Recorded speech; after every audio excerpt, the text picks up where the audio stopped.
What's up, guys? My name is Coach Luke. This is Coach Eric, and we are on the Happy Healthy Human podcast, where we are doing our segment, Coaches React. If you guys don't know what Coaches React is, we are on this podcast. We are reacting to all the most viral videos on health, fitness. We're myth busting, and we're also going to comment and educate, hopefully, and give a lot of clarity around everything that has to do with building a happier and healthier lifestyle. So, without further ado, Eric's gonna go first. Kick us off. The most common questions in fitness is how do we get rid of belly fat?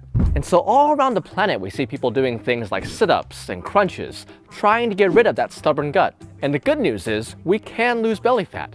We can lose fat anywhere. We just can't target our fat loss with exercise. So while we can do, say, bicep curls to target growing our bicep, doing those same bicep curls won't target the fat loss in our arms. And doing leg raises won't target the fat loss on our belly. As far as we know, we lose fat proportionately throughout our body with diet and exercise. And where we tend to store fat is largely up to our genetics. Secondarily, hormones and some other factors. Look, I know that's not the answer you want to hear, and I wish I had a better one. And if I find one, I will let you know so fast. For now, a balanced full body routine and a healthy diet will get you. I love it. I love it. One of the most common.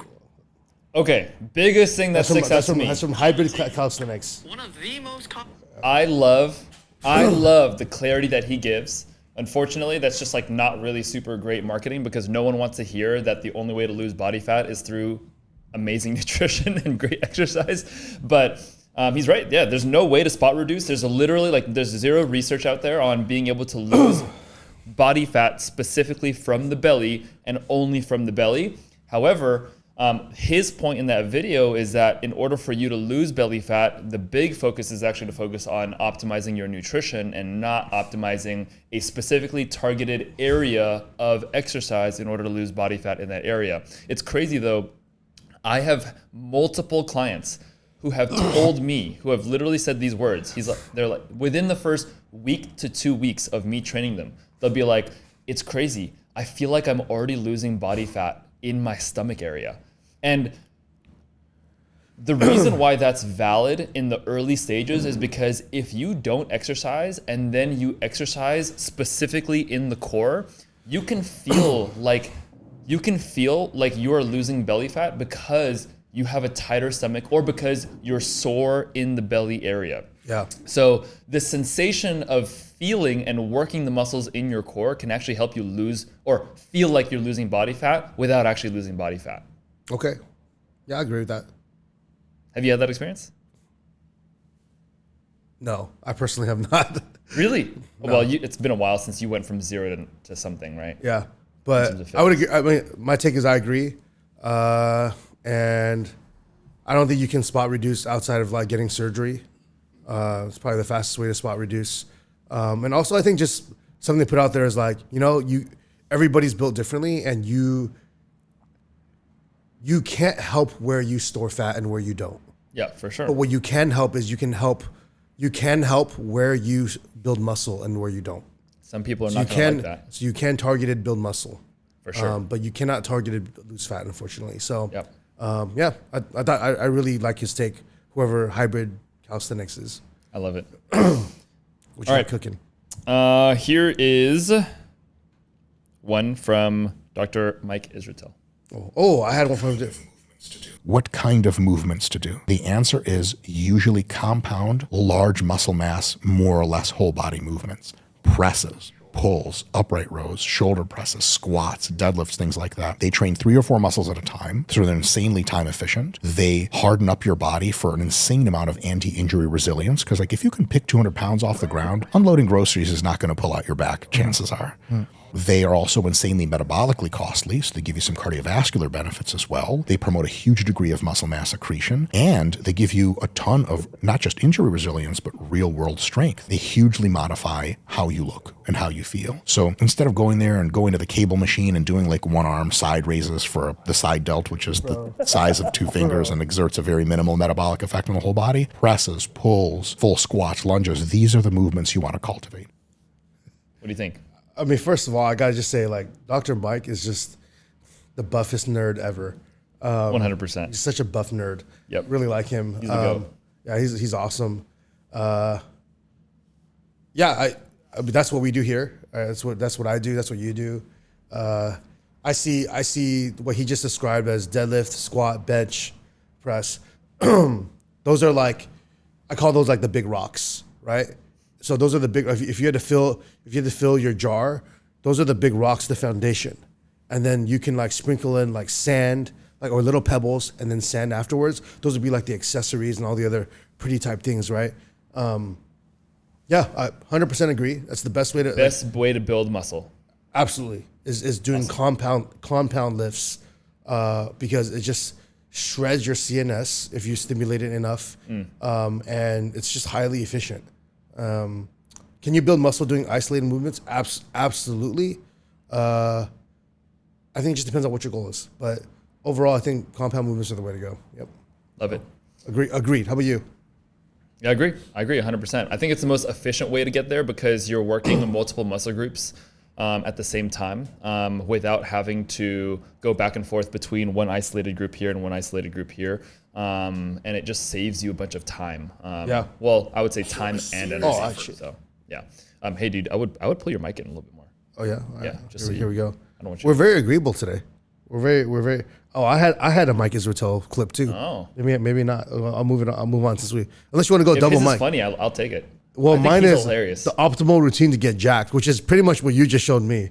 So should we just yeah. watch it? Just the two and one? We're doing it. It's just giving me a blank stare.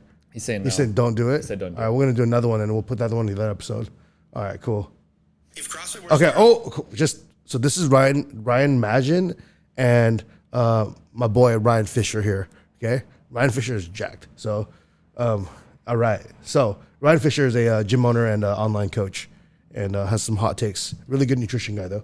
one thing you think they could do better? The one thing that ruins the sport of CrossFit is that they have so much high skill movements because the majority of people who are getting injured are doing things like snatches, handstand push-ups. What really gives people results in the gym is compound lifts, squats, deadlifts, presses, and aggressive cardio. We can very easily still do that, like do this for time, do this many rounds, and just take the high skill out and just keep the basics. Everyone would look so much better. The fact that people have to come in and learn a movement for 3 to 6 months before they get close to doing it properly is ridiculous. You competed at CrossFit at some of the highest level. Why did you do it? Most people who get into CrossFit, they start seeing results. Even though they're not tracking their progress, they're getting results because they go hard. After about 6 months, when all those newbie gains go away, they're like, something's wrong, I need to do more. They wind up overtraining and getting injuries. That was me for a really long time. And then I started getting injured. I got to the point where I was like, I don't even know if I want to go to the gym anymore. And I started looking into like what real training really was. And real training is really just basic movements done over and over again. If CrossFit were to start a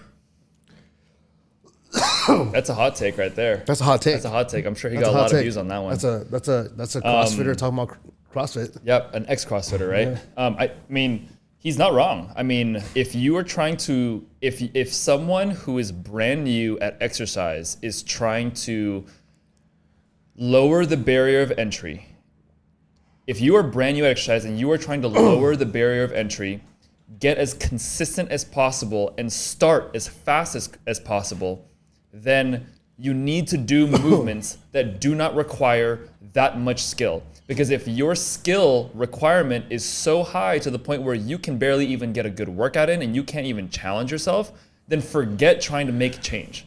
Like, forget trying to make change.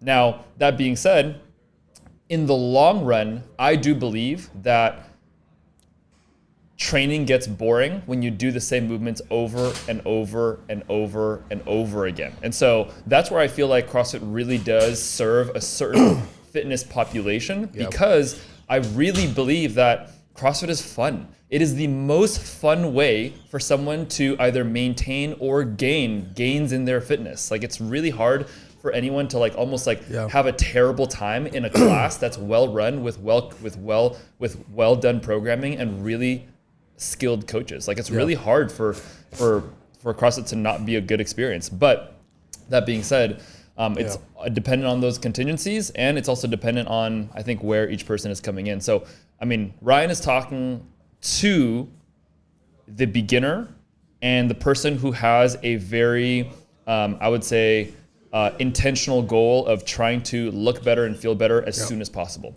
He is not talking to the person who has been doing this for a long period of time and wants to try something new and have more variety in their training. I agree with that. Yeah, that's good. Yeah, I mean, You're not supposed to agree, dude. I agree that I think if you want virtuosity and you want to be a really great mover and you want to have a lot of skills, CrossFit is the best way. And there's what I love about CrossFit and what I fell in love with is that there's so many things to get better at. I mean, this is my 15th year of doing CrossFit. Obviously, I have many things to improve on, right? So it's like you don't just get mastery. I mean, I think games athletes still improve, right? Because you can just always get there. Games athletes, especially the ones that are in contention for winning the games, they are pushing the limits of what human beings can do. Totally. Like on every front, on gymnastics, weightlifting, monostructure, like they're monsters, right? And they're literally pushing the limit, which is why the games is getting crazier and crazier. But for everyday stuff, I think, I absolutely agree with Ryan.